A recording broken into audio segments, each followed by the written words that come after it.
신약성경 303페이지 갈라디아서 2장 15절부터 끝절까지입니다.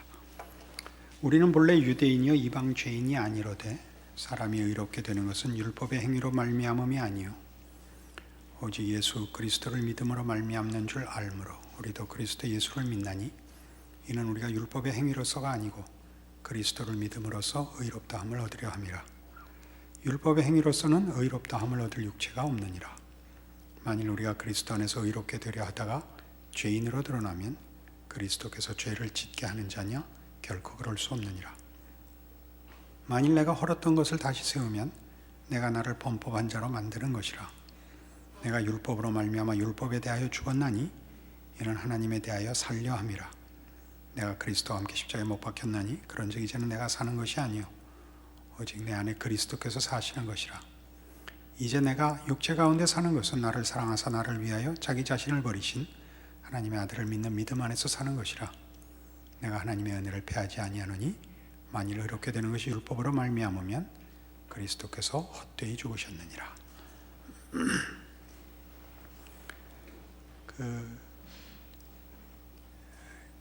개혁 신학, 종교 개혁 이후에 우리 개신교라고 보통 얘기하는 프로테스탄트들의 신앙 중에 가장 우선하는 신앙적인 고백과 성경의 가르침이 있다면 이 이신칭의라고 하는 것입니다. 믿음으로 말미암아 의롭다함을 받는다 하는 내용입니다. 우리 의롭다함을 받는다 하는 것은 조금 전문적인 용어일 수 있기 때문에 우리 일반적인 표현을 쓰면 구원을 받는다 그렇게 얘기할 수 있습니다. 믿음으로만 구원을 받는다. 믿음으로만 의롭게 된다.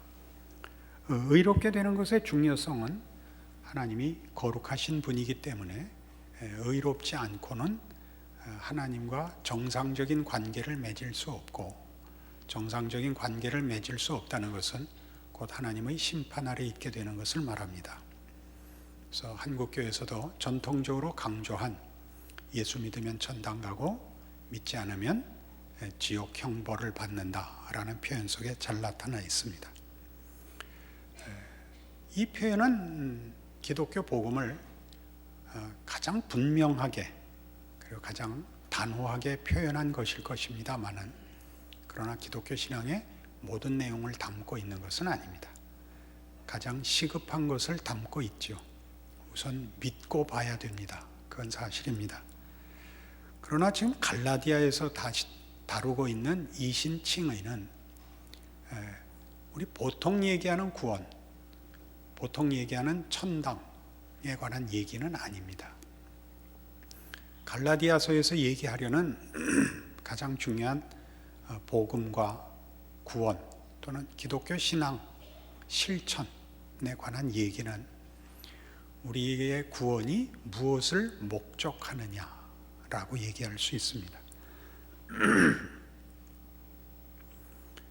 우리는 구원을 얘기하면 복음주의적 영향 아래서는 구원 그러면 구원을 받은 경위, 그다음에 구원을 받은 자의 감동이라는 것을 요구받게 됩니다. 지금 갈라디아서에서 얘기하려는 16절에 보는 바와 같이 사람이 의롭게 되는 것은 율법의 행위로 말미암음이 아니요 오직 예수 그리스도를 믿음으로 말미암는 줄 안다. 그래서 우리 유대인들도 예수를 믿는다라고 얘기하는 이 기독교 신앙의 가장 시급하고 가장 중요한 진술 또는 선포, 약속은 지금 이 장면에서는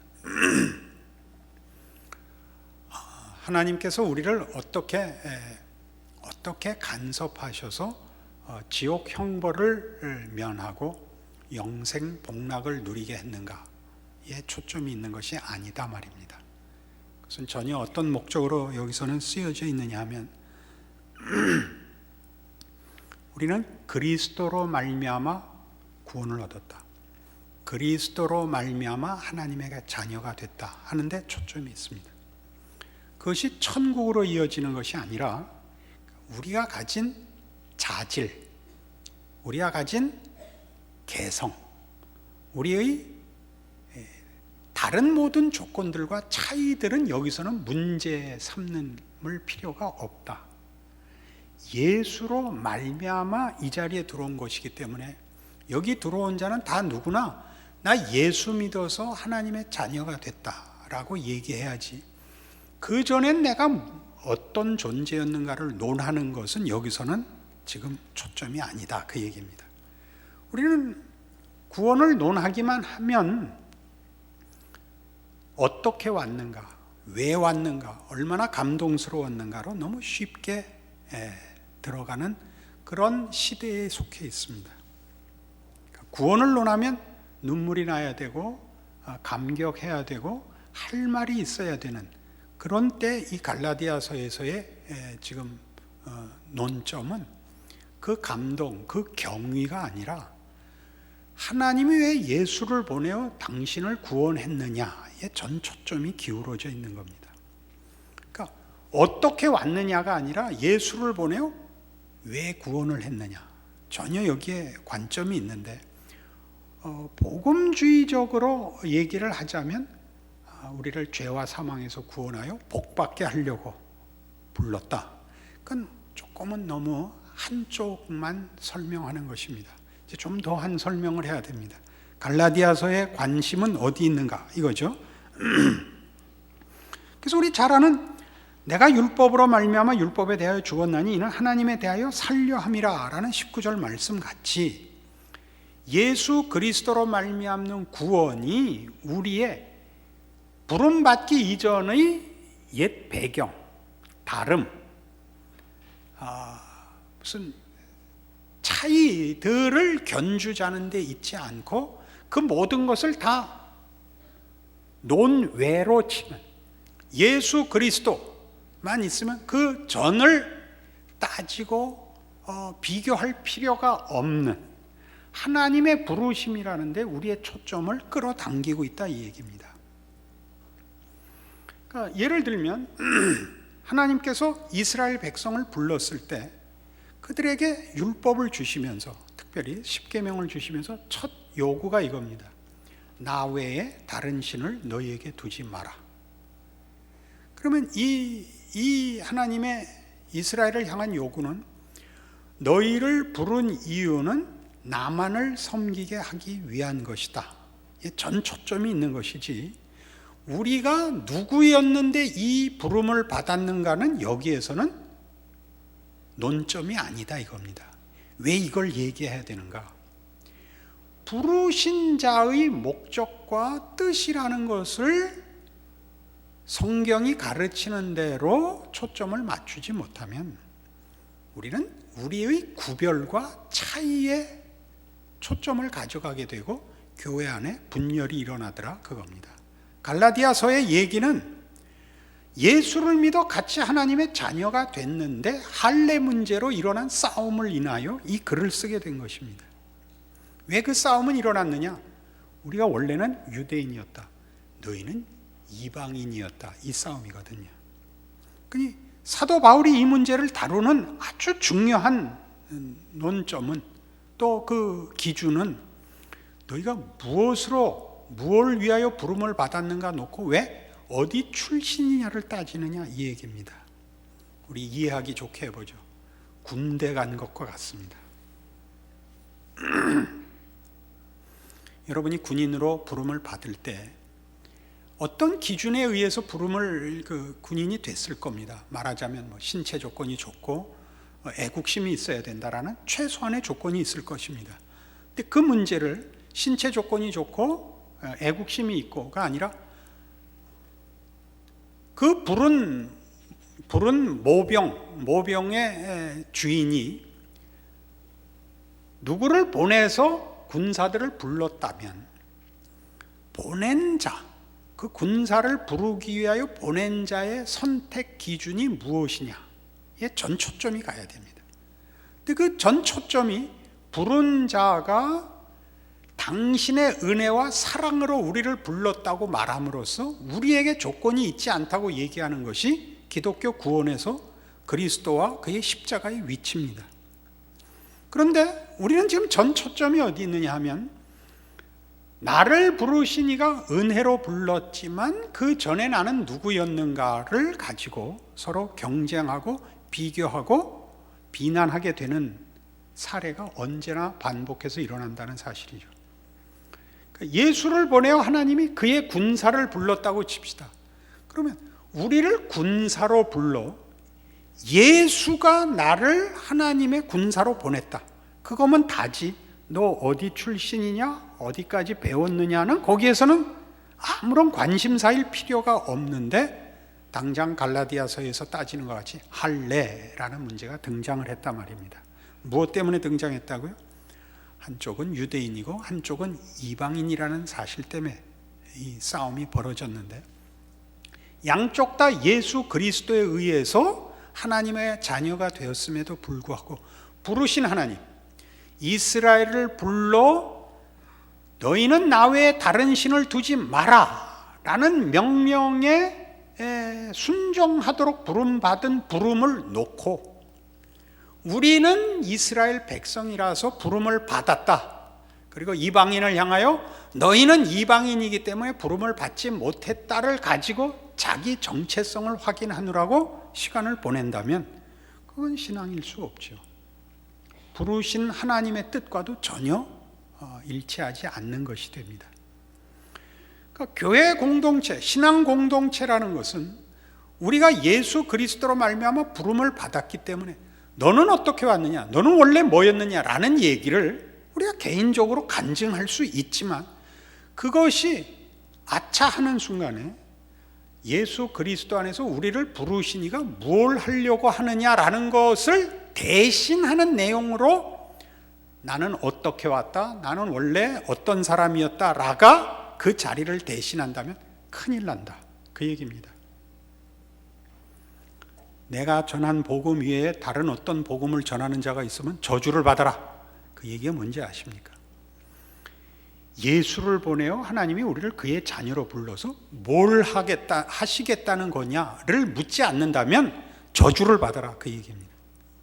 그게 지금 복음주의적 한국 교회 부흥 시기에서는 하나님이 뭘 하시려고 그러느냐는 게 너무 쉽게 선교 이렇게 돼서 사실은 문제점이 있습니다. 선교는 중요한 교회와 신자의 책임이지만 그것이 신앙 인생 전부를 담아내는 주제는 아닙니다. 신앙 인생 전부를 담아내는 주제는 이것보다 큽니다. 오늘 확인해 보겠지만, 이걸 선교 혹은 확신 이런 몇 가지 원색적이고 분명하지만 그리고 우선순위에서 앞에 있는 특징이 될 수는 있지만 전부가 아닌 단어들로만 기독교 신앙이 소개되는 바람에 부족한 부분을 우리는 옛날 얘기로 채우게 된 겁니다. 나는 원래 유대인이었다, 나는 원래 이방인이었다. 그러니까 유대인으로서 부름받은 자와 이방인으로서 부름받은 자는 차이가 있다가 돼버렸죠. 그 차이를 있게 만든 건 유대인이기 때문에, 이방인이기 때문에 생긴 것이 아니라 하나님이 우리를 부르신 목적이, 거룩한 뜻이 뭐냐를 놓쳤기 때문에 옛날을 비교하는 것밖에 신자된 정체성을 확인할 다른 방법이 없는 가난함 때문에 생긴다, 그겁니다.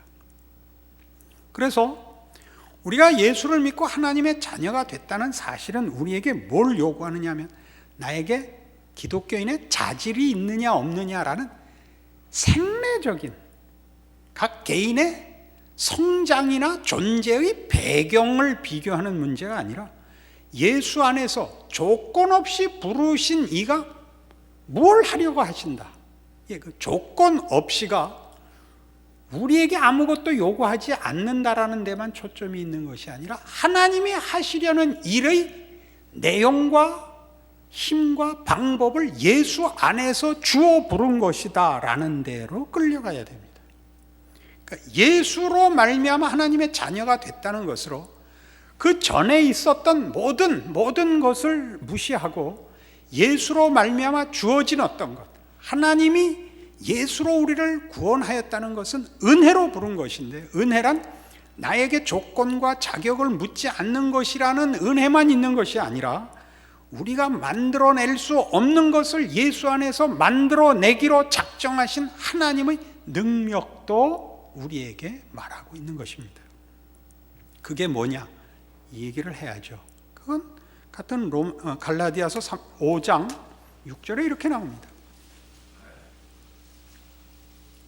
갈라디아서 5장 6절, 그리스도 예수 안에서는 할례나 무할례나 효력이 없으되 사랑으로서 역사하는 믿음뿐이니라. 믿음과 사랑으로 살도록 부름을 받습니다.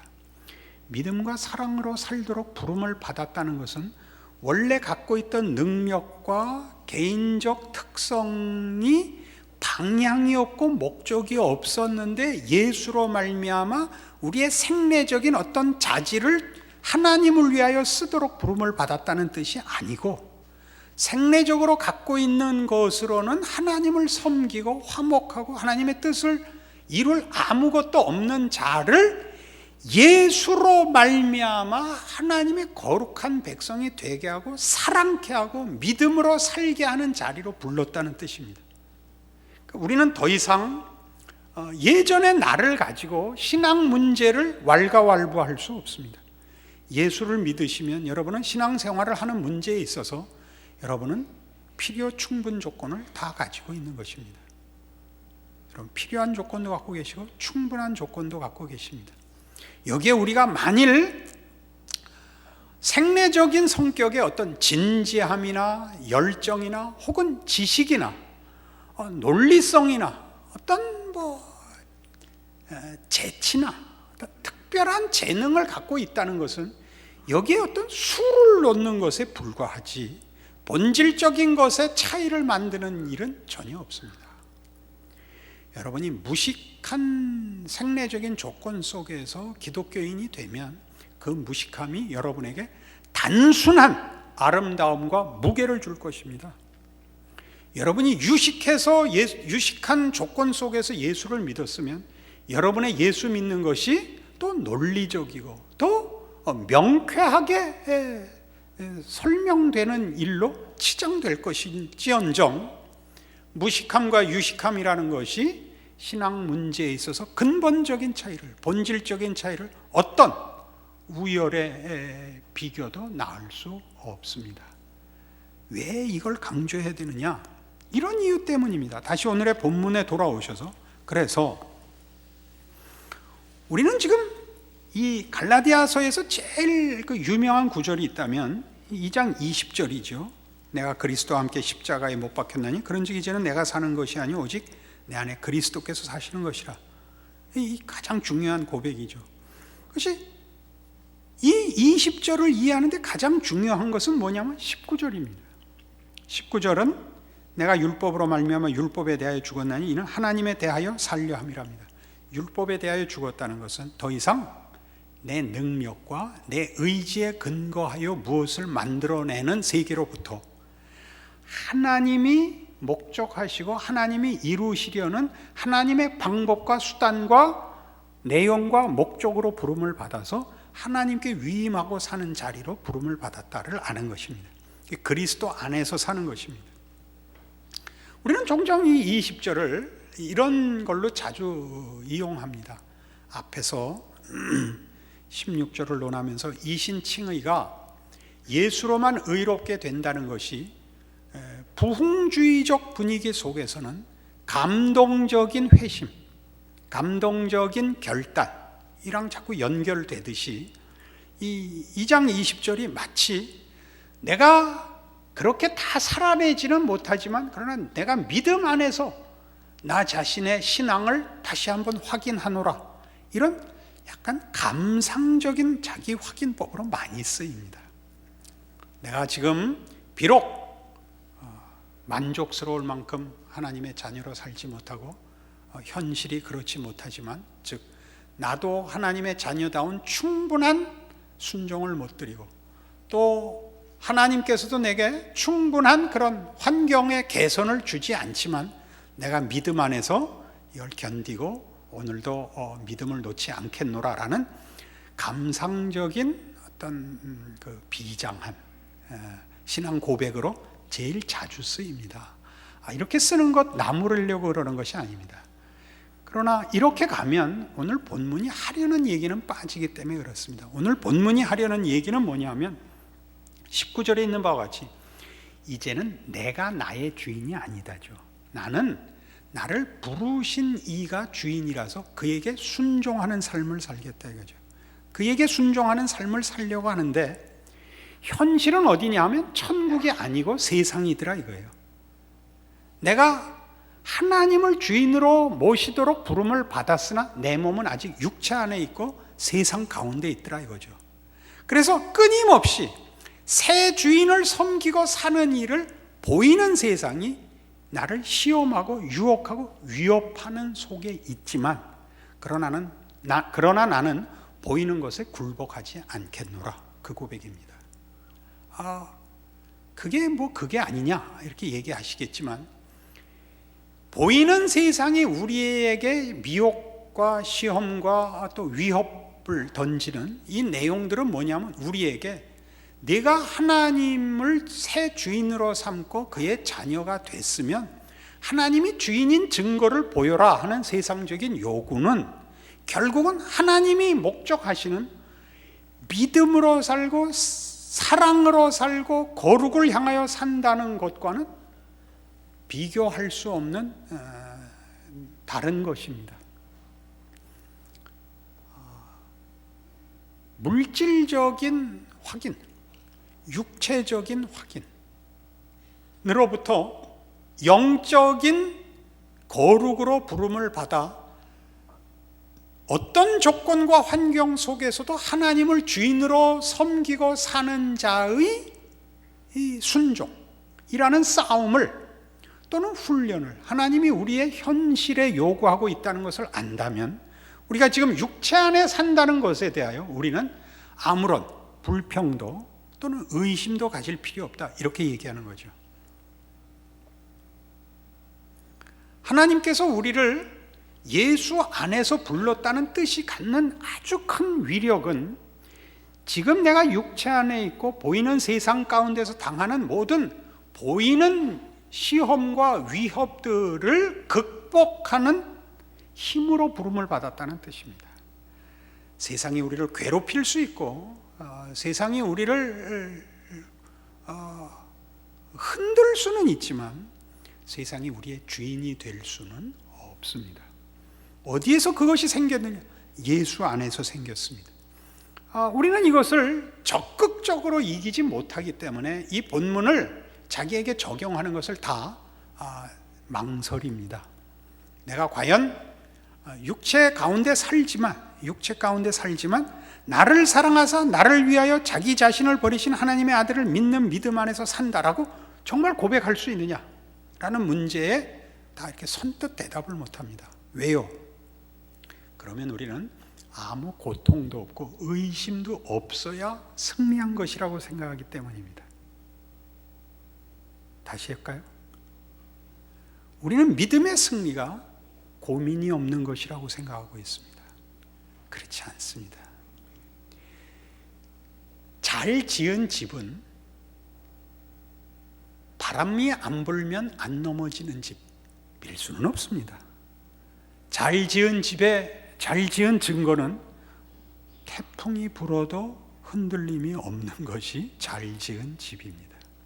그러나 우리는 태풍이 불어 바람을 견뎌야 되는 것을 이미 진 것으로 생각하기 때문에 우리 스스로가 신자라는 것을 본인이 확인하기를 망설입니다. 더 이상 고민이 없고 힘들지 않아야 된다고 생각을 하죠.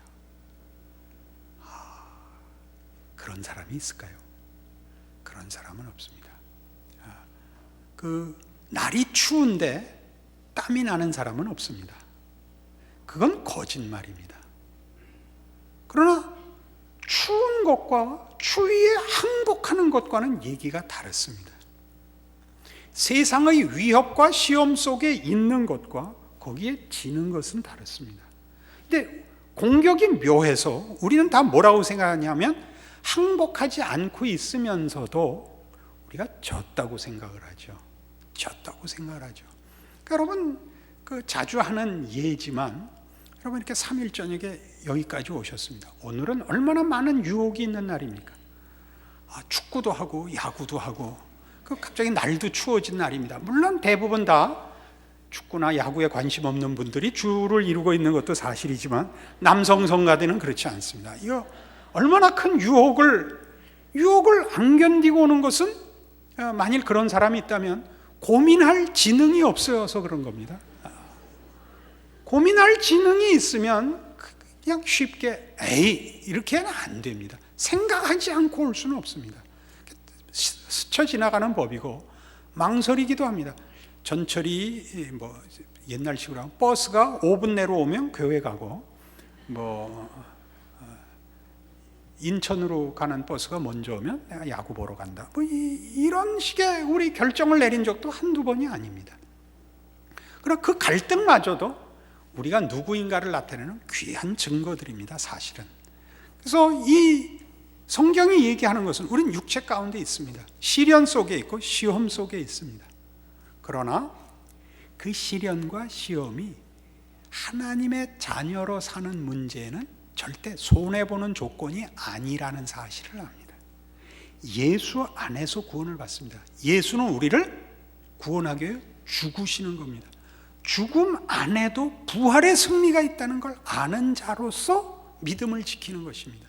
그러니까 우리의 믿음은 죽음에서도 부활 생명을 만들어내시는 하나님을 주인으로 섬긴 자로 서 있는 것이지, 내가 넉넉하니까 성립되는 기독교, 나의 성의와 나의 소원이라는 것과 하나님의 필요가 맞아떨어지거나 하나님의 뜻과 나의 욕심이 맞아떨어져서 타협이 된 것이 아닙니다.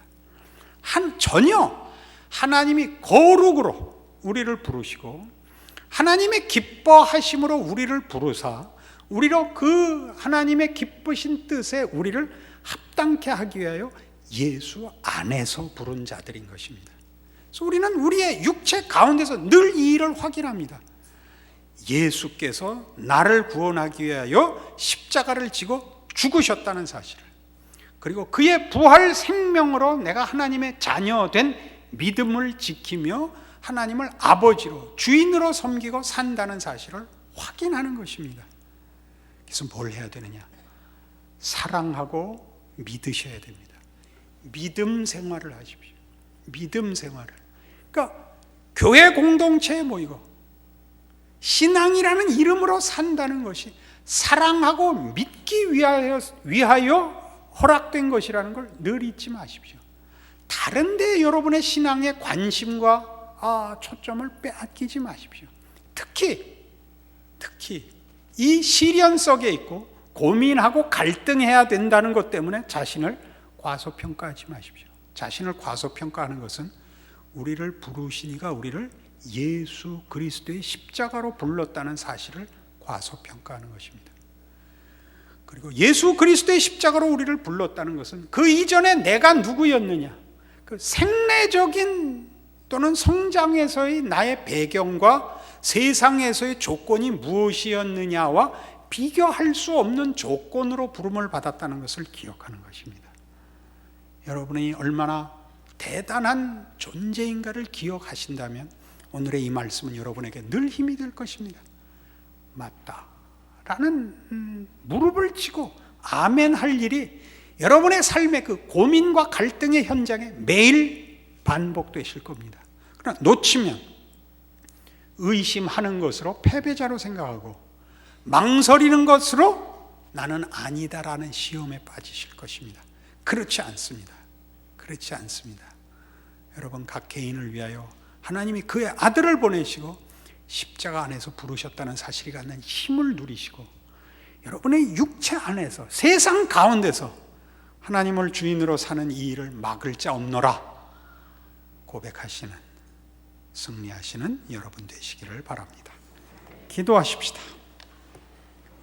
하나님 아버지, 은혜를 감사합니다. 하나님의 자녀요, 하나님의 구원의 능력으로 살게 된 우리의 인생인 것을 말씀으로 다시 한번 확인합니다. 우리의 고민과 갈등과 부족과 무지와 게으름도 예수 안에 있는 구원의 능력을 훼손시킬 수 없음을 고백합니다. 우리의 삶의 현장의 곤고함보다 우리를 예수 안에서 부르신 하나님의 능력과 사랑이 더 큰 것 기억하고 승리하는 자 되게 하옵소서. 오늘도 하나님의 사람으로 사는 데에 우리를 드리는 헌신의 신앙 되게 하여 주시옵소서. 예수님 이름으로 기도합니다. 아멘.